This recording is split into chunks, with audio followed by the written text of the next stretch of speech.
Josh Mitchell's YouTube channel. This is the week that was in NBA, chronicling what took place last week, going to what's going on right now. Let's get into it, man. Right now, we got a game going on right now, maybe a preview of the NBA Finals between the Denver Nuggets and the Celtics. Right now, the Celtics is beating the Nuggets right now 52-53. It's in the first half. Al Horford got 13 points. He's a game leader along with Nikola Jokic as of right now. So that's his narrative on that. Jaylen Brown got 12 points. Now it's 53-37. Could be a possible preview of the NBA Finals. Well, let's go back to what took place last Sunday.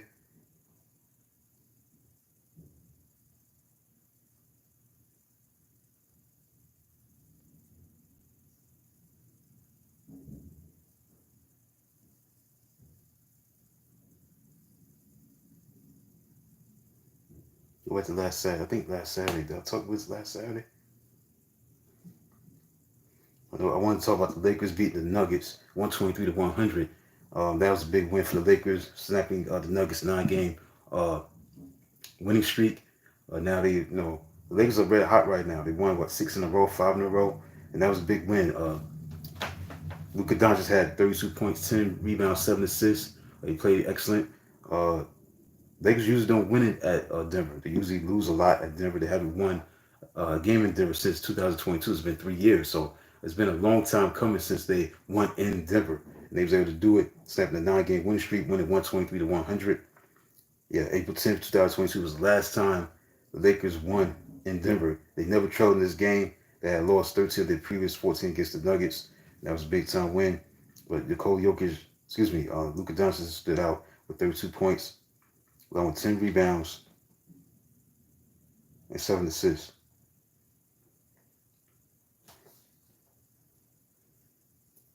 During the Michael Malone era, his teams have never had like a 10-game winning streak before.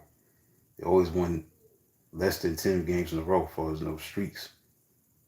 That's an interesting note. The Nuggets had never won 10 in a row. They was trying to go for 10 in a row, and they fell short. So that's the storyline on that. A key moment in this game was after allowing the Nuggets to score the first 8 points of the second half, the score was 63-62. Lakers went on a 10-0 run, sparked by LeBron James' dunk and capped by Luka Doncic's 3-point shot. Key stat was that both teams were 16 of 41 from long range. That's the key stat. Right, so that was on Saturday. Sunday, you had the Lakers, the Knicks and the Celtics. Knicks and the Celtics, where Jason Tatum had 25 points, 10 rebounds, 9 assists, and the Celtics beat the Knicks at home last Sunday. Big time performance by the Celtics. Maybe this may be a matchup in the postseason.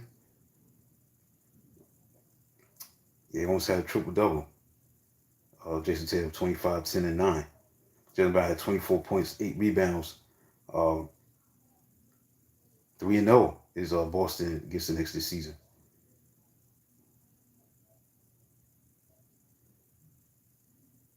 Key moment in this game was when the Knicks was coming back and rallying. Derek White threw an inbounds pass to Kristaps Porzingis.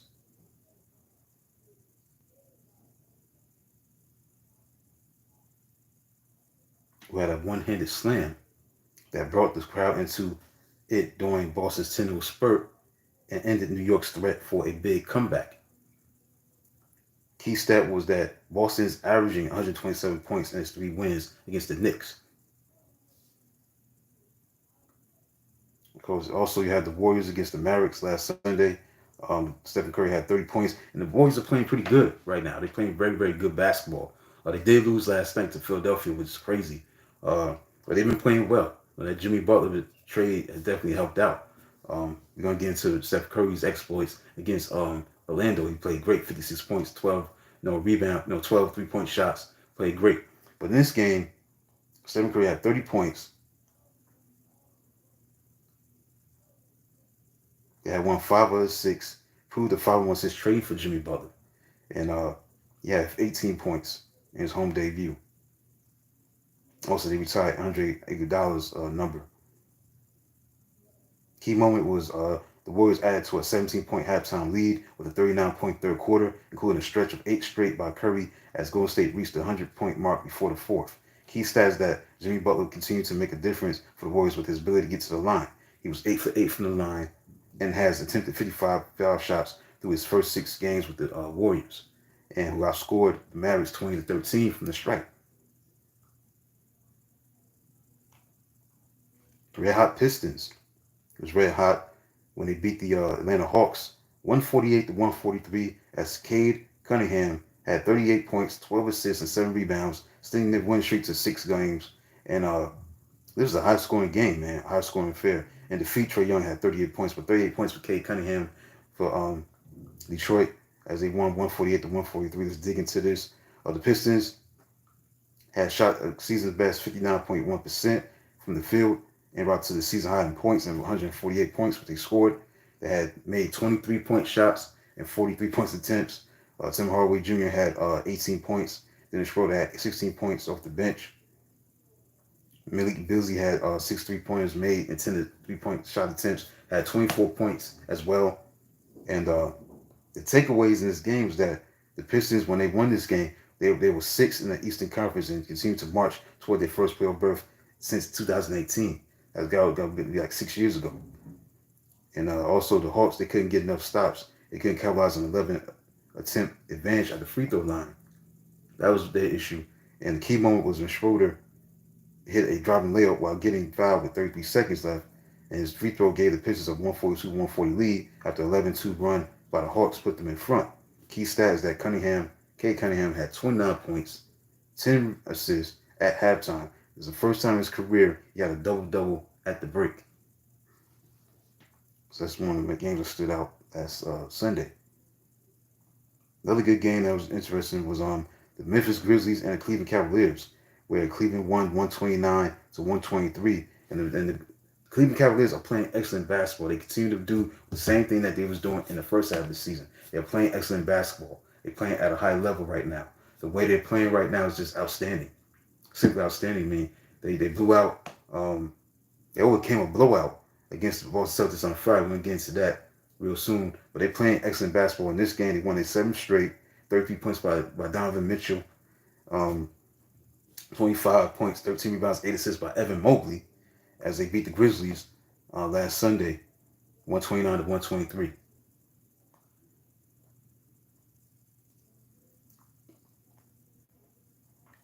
Takeaways in this game, when you look at Mobley, he matched his career high in assists, falling 2 shy of his first NBA triple-double, blocking 3 shots. His only blemish in this game was his 1 for 8 from 3.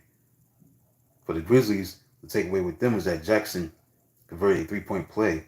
Jaren Jackson Jr. converted a 3-point play with 42 seconds left to pull Memphis to 124-121.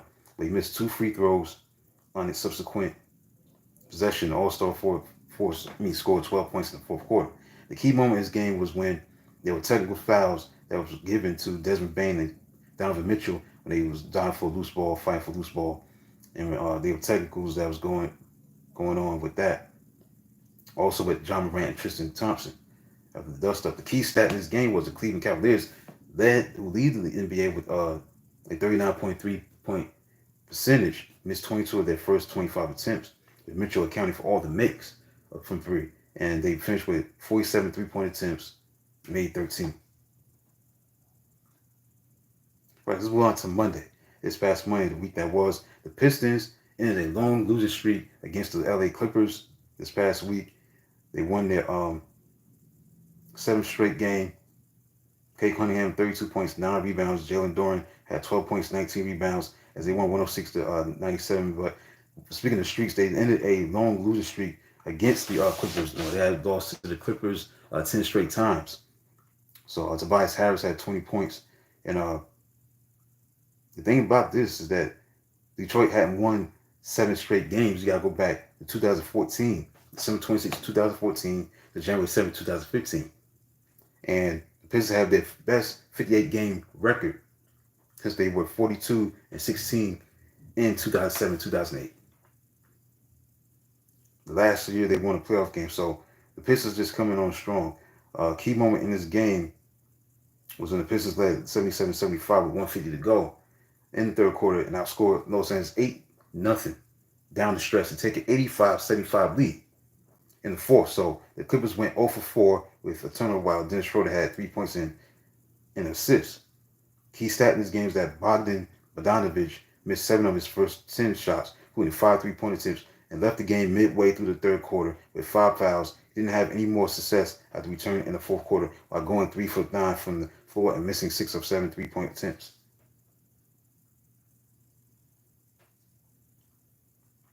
They moved to Tuesday. Tuesday's game was stood out.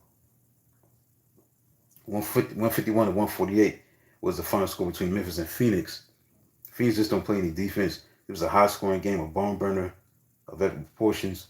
Ja Morant had 29 points, 8 assists. His final assist was to Jalen Wells for a dunk, 9.1 seconds left.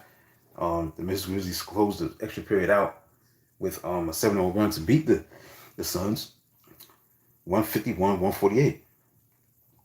Jaren Jackson had 28 points before fouling out.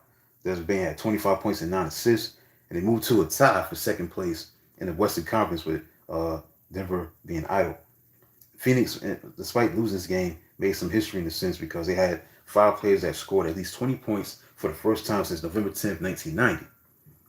Devin Booker had 28 points, 10 assists. Kevin Durant had 26 points. Bradley Beal had 24 points, along with 11 assists. Bol had 23 points, season high. And Grayson Allen had 21 points, but all that for naught because they lost the Sixers 7. So, unfortunately, that was something that took place during that game.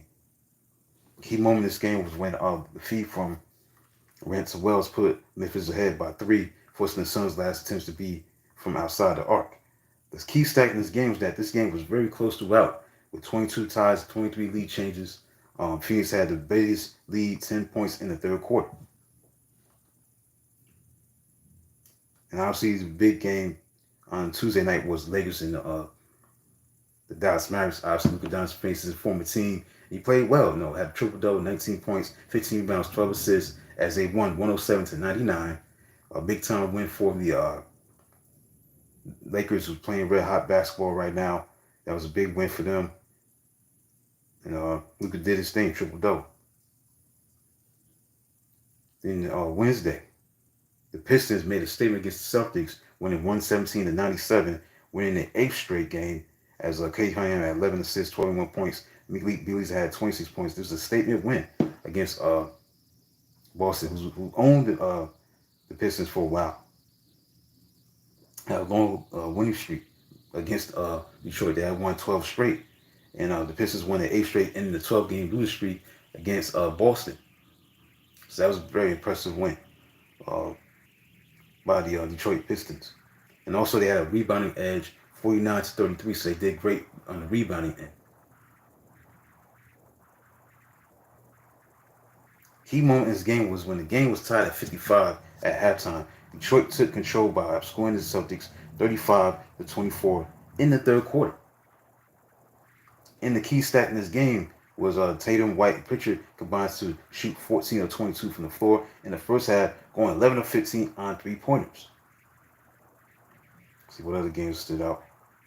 Let's see it. You go to Thursday's games. Oh yeah, here's the game.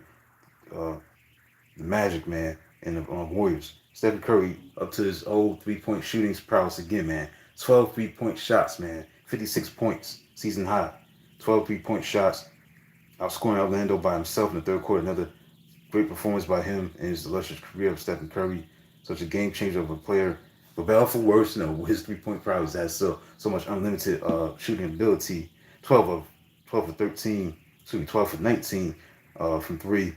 That was his NBA record 26 career game with 10 or more 3-pointers. He was 16 of 25 overall. He made all 12 of his free throws as Golden State won his 5th straight game.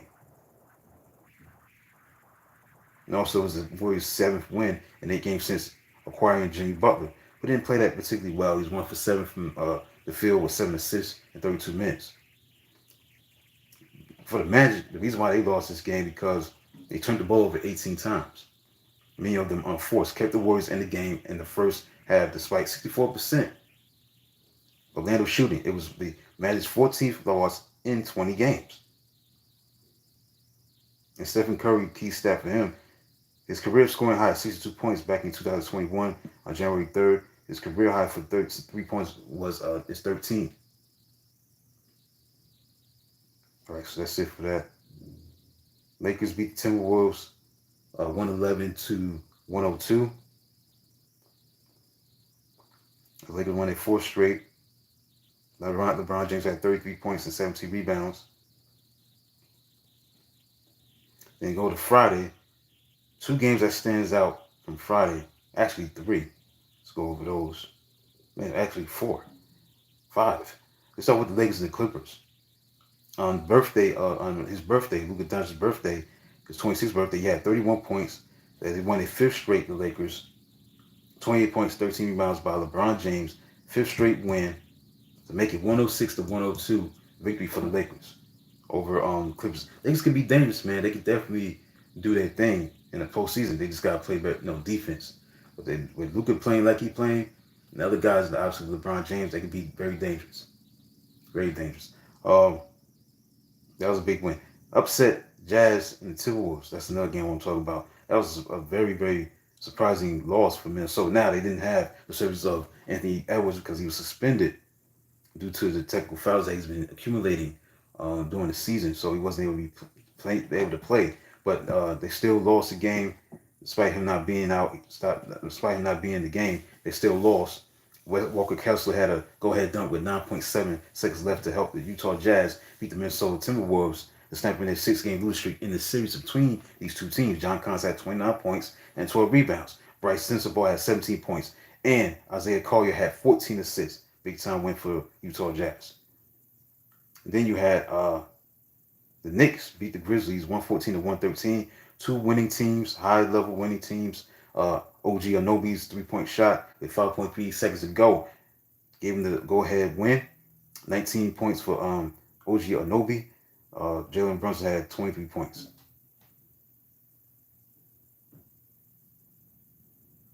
The Thunder beat the Hawks 135-119 as OKC continues their dominance over the Eastern Conference. They're like 21-1 right now. Yeah, against the Eastern Conference. 48-11, the best record in the West. 27-10 in the West.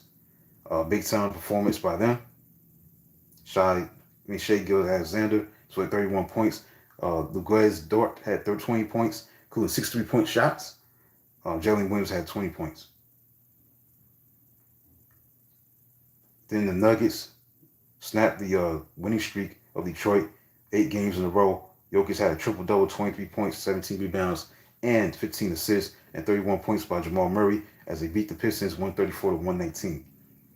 But this game right here between Cleveland and Boston was a huge game because Cleveland and Boston, they could possibly meet. Possibly. No guarantee, but they can possibly meet in the Eastern Conference Finals. And this is a big-time win for Cleveland because the circumstance, man, they were down 22 points. 25-3, they trailed. But they rallied back and they won 123 to 116 by 7 points. Donovan Mitchell's 41 points, 12 points in the fourth quarter as they won to rally and win after trailing 25-3. Darius Garland had 20 points, 7 assists. Evan Mobley had his 27 double-double, 17 points, 12 rebounds. In defeat, Jason Tatum had 46 points, 16 rebounds, and 9 assists. Jaylen Brown had 37 points. Now, they was kind of short-handed, but you had a 25-3 lead. You think the Celtics will probably, find a way to win this game and close it out. They ain't have Jrue Holiday, and you had Kristaps Porzingis. He had an illness, Kristaps Porzingis. Jrue Holiday had a finger injury. Well, they were down 25-3 to Cavaliers, and they responded back with a 41-22 run. They was able to get the job done. And the Celtics don't play well at home this year. They haven't played well at home this year. They're 18-11 this year as far as their home schedule, their home record. And the key moment in this game was trailing 114-110. The Celtics got back-to-back stops, each followed by buckets by Brown to tie the game. But Mitchell scored on the floor to put the Cavaliers back in front. Then followed a miss by Brown on Boston's next possession. Mitchell hit a driving layup and was fouled. And he completed the three-point play to put the Cavaliers in front, 119-114, with 157 remaining. So that was a big-time the performance by Mitchell and that Cleveland team. Key stat is that Tatum had 30 points, 9 rebounds, and 7 assists in the opening 24 minutes. The first player ever to reach those totals in a half during the play-by-play era, 1997-1998. All right, let's move on to Saturday, yesterday's game. Obviously, we're in March right now. It's today, March 2nd. I think today is the day that Wilt Chamberlain scored 100 points against the Knicks back in March 2nd, 1962. I got to double check that before I close out.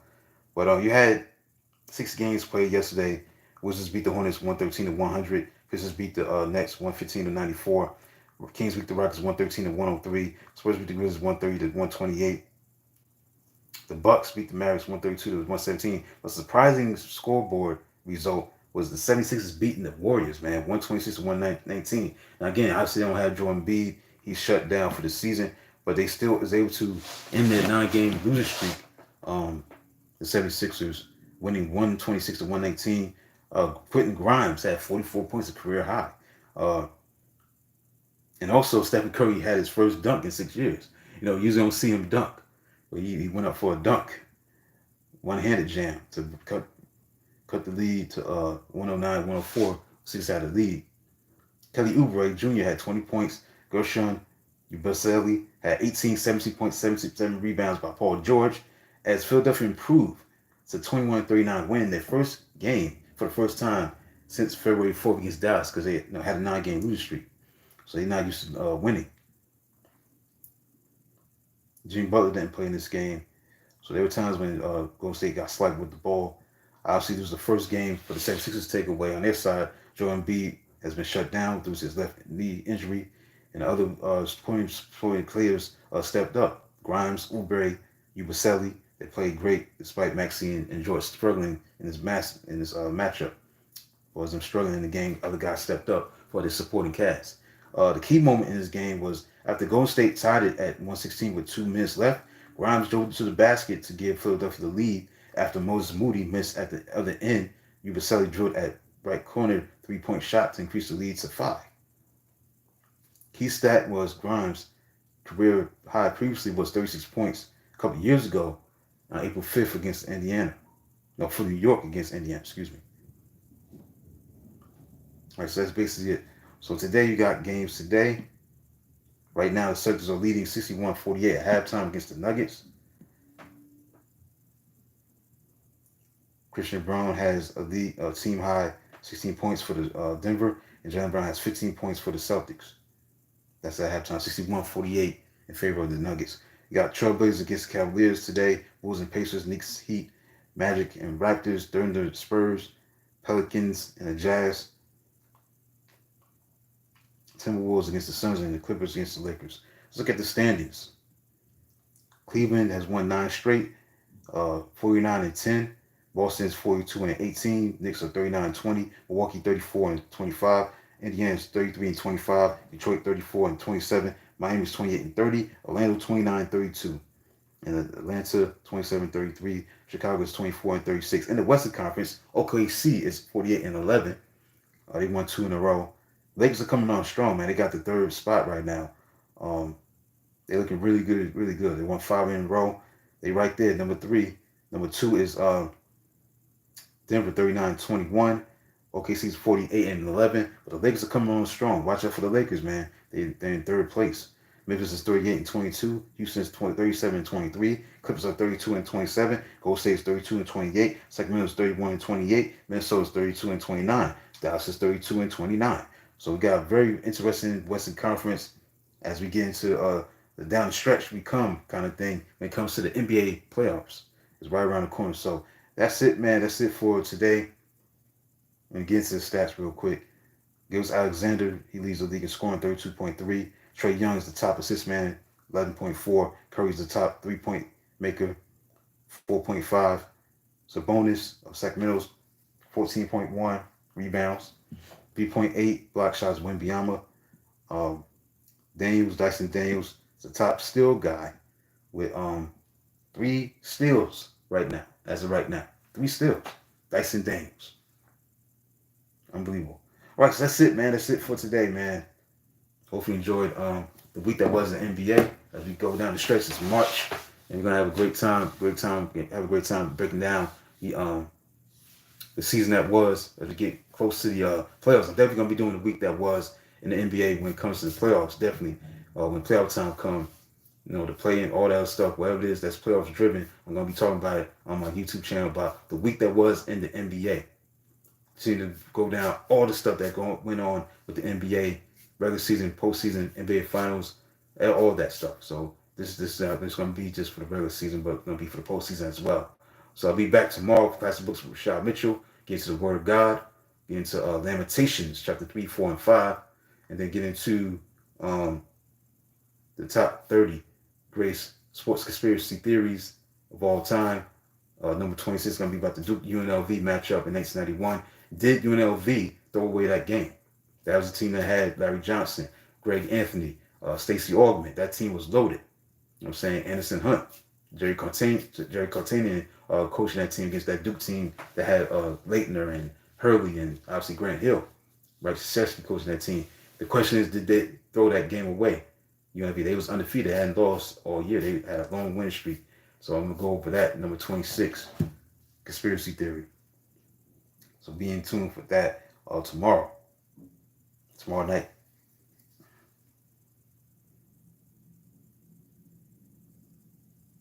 Yeah, did UNLV throw a 1991 NCAA semifinal game versus Duke? Did that happen? Get into that. All right, so that's it, man. Hopefully you enjoyed it. Thanks for those who tuned in, those who been watching. Until then, talk to you tomorrow.